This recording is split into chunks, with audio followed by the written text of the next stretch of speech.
안녕하세요. 시사건건 홀수영입니다. 자, 이번에 다룰 이야기는 4.15 총선 빨간불 들어왔다 입니다. 자, 부산이 지금 빨간불이 들어왔습니다. 여론조사 결과가 나왔는데요. 부산에서 다 깨지고 있네요. 자, 여론조사 결과 먼저 살펴보겠습니다. 부산일보가 한국사회여론연구소에 의뢰해서 25일, 26일 여론조사를 실시를 했습니다. 자, 이 여론조사 결과가 좀 충격적입니다. 내용 보겠습니다. 김영춘 민주당 후보와 서병수 전 부산시장과의 맞대결이 진행되고 있는 부산진갑, 서병수 후보 41.1%, 김영춘 후보 32.9%, 8.2% 차이가 납니다. 서병수라는 사람이 이렇게 지지를 받는다는 것도 참 의아합니다. 서병수라는 사람이 부산시장 때 했었던 일을 생각한다면 이런 지지를 받을 수 없다고 생각되는데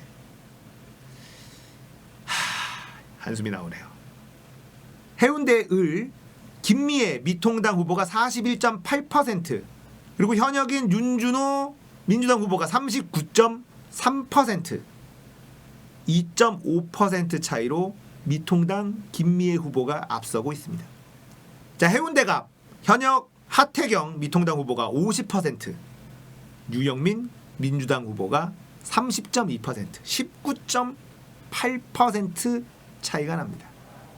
기장군 정동만 미통당 후보가 45.1%, 최태경 민주당 후보가 33.8%, 격차는 11.3%.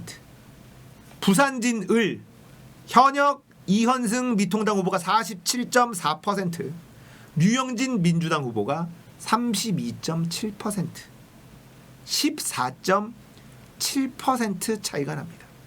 연재 이주환 미통당 후보가 45.1%, 현역이면서 여당의 최고위원인 김혜영 더불어민주당 후보가 36.6%, 8.5% 미통당 이주환 후보가 앞서고 있습니다.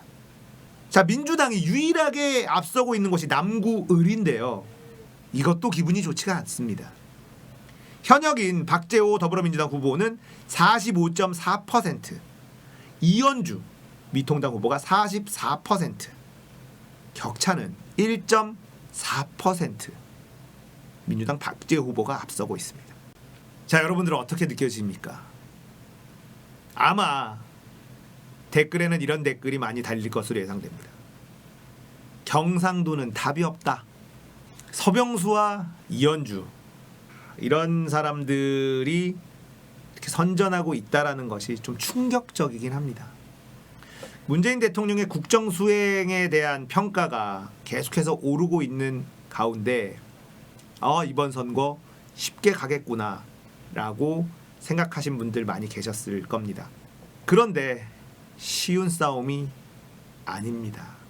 사실 충청도도 굉장히 어렵습니다. 충청도도 굉장히 어렵고 경남 일부도 뭐 압도적이죠. 낙동강 벨트 이쪽도 어렵습니다. 부울경이 다 어렵습니다. 부울경을 이렇게 다 뺏기고 나면 총선은 굉장히 어렵다고 보시면 됩니다. 저는 이번 총선에서 이 미통당을 TK 자민련으로 찌그러뜨려야만 한다 이런 생각을 가지고 있었는데 그건 어려울 것 같습니다. 제가 고향이 부산입니다.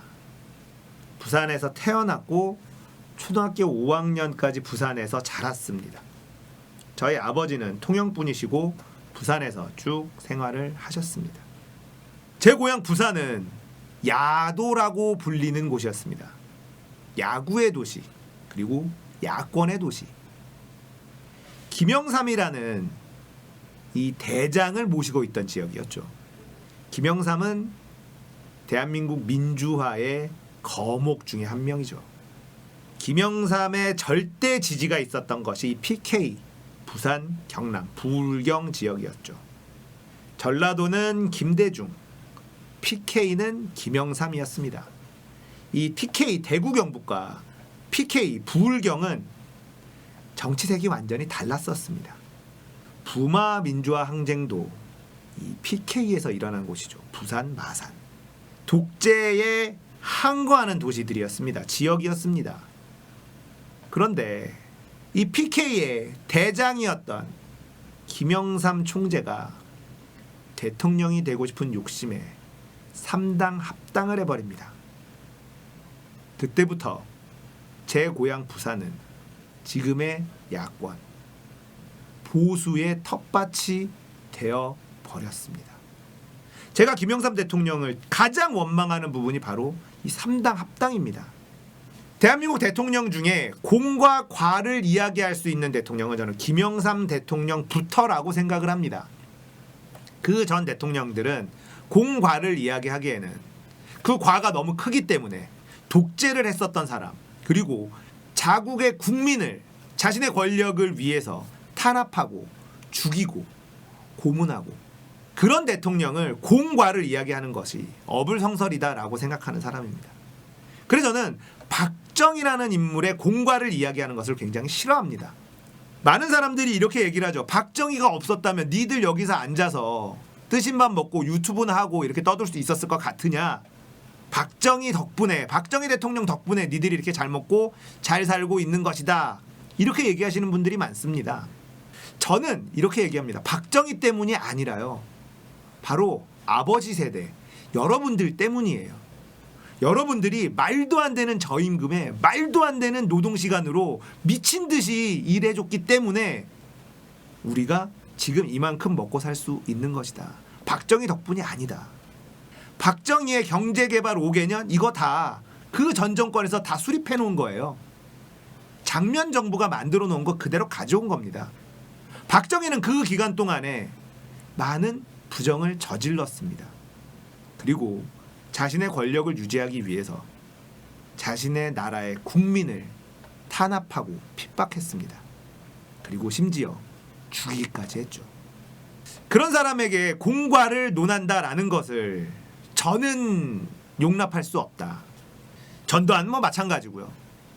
노태우 같은 경우가 사실은 민주적으로 뽑힌 대통령이긴 합니다만, 노태우까지도 저는 이 공과를 논할 자격이 없다라고 생각을 합니다. 김영삼 대통령부터 우리가 진지하게 이 대통령의 공과 과를 논할 수 있다, 이렇게 생각하는 사람인데, 김영삼 대통령의 공은 한화의 척결, 금융실명제 도입, 조선총독부 건물 철거, 이런 것들이 있죠. 그리고 많이 민주화도 사실 됐었던 것도 사실이고요. 대통령을 우스갯소리로 놀릴 수 있는 그런 시대였죠. YS는 못 말려, 이런 개그도 엄청 유행했었고, 대통령을 따라서 성대모사하고 이렇게 놀리는 이런 것도 가능했었던 시절입니다. 하지만 정권 말기에 IMF 구제금융을 받아야 되는 국가가 도산하게 되는 사건이 벌어지게 되죠. 그래서 임기 초에 정말 인기가 많았다가 임기 말에는 나라를 망하게 만든 대통령이 돼버립니다. 자, IMF에게 구제금융을 받아야 되는, 국가가 부도가 나는 이런 사태를 방치한 이것도 과 중에 하나겠습니다만, 저는 그것보다 더 큰 잘못, 3당 합당이라고 생각합니다. 3당 합당을 하지 않았어도 대통령은 되셨을 거예요. 김대중 대통령도 결국은 대통령이 되지 않으셨습니까? 김영삼 대통령도 분명히 언젠가는 대통령이 되셨을 겁니다. 그런데 불안하셨나 봐요. 그래서 노태우, 김종필, 이 사람들과 손을 잡아버립니다. 자, 이건 대한민국의 민주주의를 굉장히 후퇴시킨 사건이고요. 제 고향 부산을 보수의 텃밭으로 만들어버린 아주 치명적인 사건이라고 생각합니다. 그래서 김영삼 전 대통령을 좋아하는 부분도 있지만 이 3당 합당 때문에 너무 원망스러워하는 사람 중에 한 명이에요. 제가 부산 사람이기 때문에 더 그렇습니다. 저번 지방선거에서 부울경이 선전하는 것을 보고 내 고향 부산에 대한 자부심이 막 생겼었습니다. 그런데 지금의 여론조사를 보니까 다시 시무룩해집니다. 자, 부산에 살고 있는 사람들의 얘기를 좀 들어보니까 지금 부산에 가짜뉴스가 너무 많이 돈다, 자, 미통당은 지방선거 대패 이후에 이 부울경을 많이 놓치고 난 이후에 부울경에 엄청 신경을 많이 썼다고 해요. 지금도 이 문재인 정부에 대한 가짜 뉴스가 엄청나게 유통되고 있는 곳이 부울경 지역이라고 합니다. TK도 마찬가지겠죠. 그래서 이 여론이 더불어민주당에게, 문재인 정부에게 안 좋게 나오고 있다, 이렇게 해석하시는 분들이 꽤 많으시더라고요. 이 가짜 뉴스에 대한 처벌을 더 강화했어야 된다. 정말 안타깝습니다. 진짜 답답한데 우리가 지금이라도 또 정신 차려야죠. 쉬운 싸움 아니다. 이번 총선 진짜 어려운 싸움이다. 우리가 더 똘똘 뭉쳐야 한다. 자, 국회의원 국민 소환제 그리고 언론에게 징벌적 손해배상을 제도화하겠다. 열린민주당의 공약입니다. 이거 반드시 이뤄내야 되는 그런 공약들이죠. 언론에게 징벌적 배상 제도를 반드시 만들어 놔야 됩니다. 언론들은요, 가짜 뉴스를 퍼다 날라버립니다. 가짜 뉴스가 활용하기 좋게 헤드라인을 뽑아줍니다. 자, 그리고 이게 잘못된 정보였다라고 하면 귀퉁이에 바로 잡습니다 하고 뭐 이렇게 정정보도 내면 끝이에요. 이미 이 보수 언론들이 썼었던 자극적인 헤드라인은 가짜 뉴스를 생산하는데 이미 소비되고 난 이유입니다. 자, 조선일보가, 중앙일보가, 동아일보가 뭐 어디가 이렇다더라. 자, 신문이 이렇게 냈고 뉴스가 이렇게 냈는데 누굴 믿을 수 있냐? 당연히 믿을만 하죠. 이걸 가지고 가짜 뉴스를 만드는 사람들이 재가공을 해요. 이 가짜 뉴스가 만들어지는 과정을 보면 그렇습니다. 오버든 아니든 중요하지 않아요. 일단 나가면 거 봐라, 이런 식으로 만들어냅니다. 이걸 막아야 됩니다.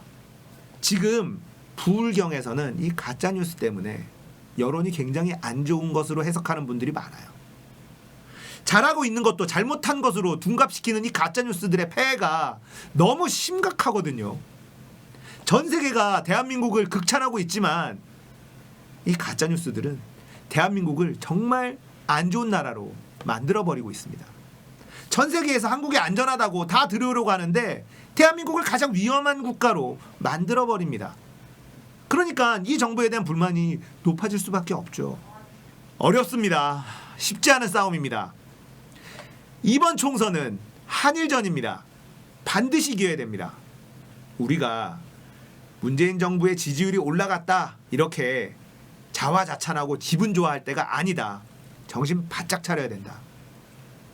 더불어시민당이냐 열린민주당이냐 이거 가지고 싸울 때가 아니다. 정신 바짝 차려야 됩니다. 우리는 힘을 하나로 뭉쳐도 버거운 싸움이 될 것이다. 이 말씀을 꼭 드리고 싶습니다. 4.15까지 우리 정신 똑바로 차립시다. 오늘 이야기 여기까지입니다. 공감되셨다면 구독, 좋아요, 알람 설정 부탁드리겠습니다. 감사합니다.